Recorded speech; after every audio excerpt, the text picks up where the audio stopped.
pneumococcal vaccine, which was bumped down this year from minimum age of 2 to 12 months, that child may get upwards of 130 vaccine antigens by the time they enter kindergarten.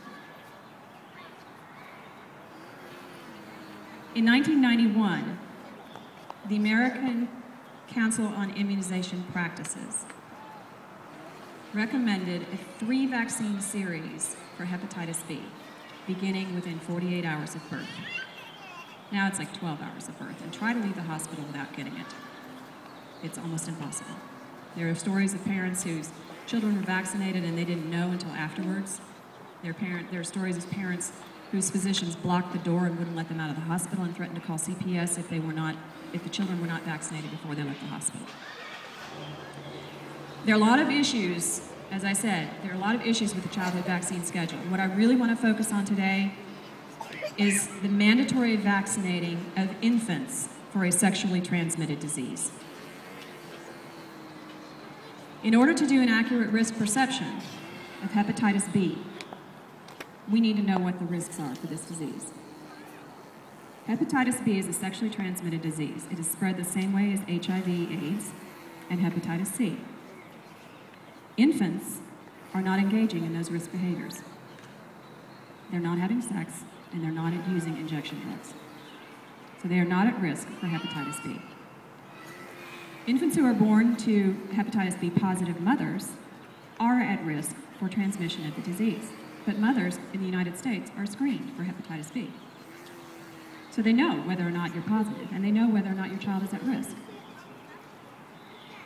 How bad is hepatitis B illness? Hepatitis B is a liver disease. It can make you feel really, really bad for about 6 weeks in most people. Most people, 95% of people who contract hepatitis B, get over it, and they have immunity because they got the natural disease.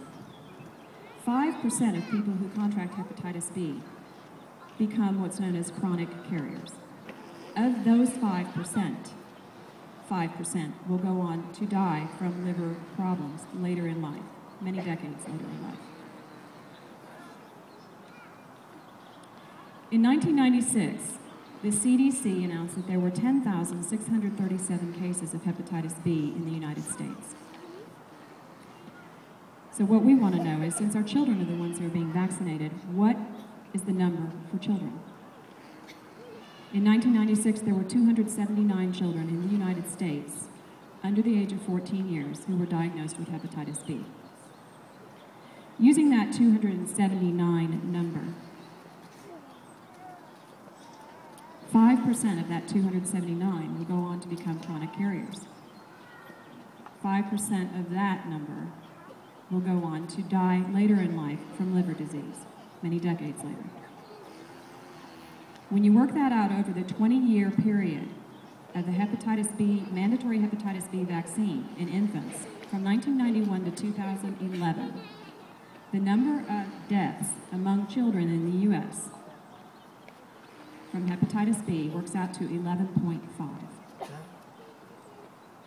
over a 20-year period of time.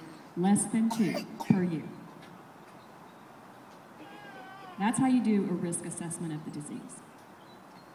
In 2002, the CDC reported that there was an 89% decrease in hepatitis B cases among U.S. children, and they credit the vaccine with the decrease. 89% decrease, that sounds huge. And that's not unusual for the kind of language that's used. And technically, it's true. Look.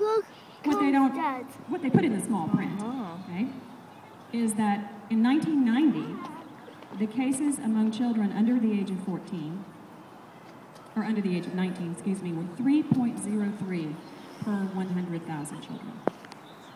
That's before the vaccine. After the vaccine, the cases decreased to 0.34 per 100,000 children. Not a big number at all.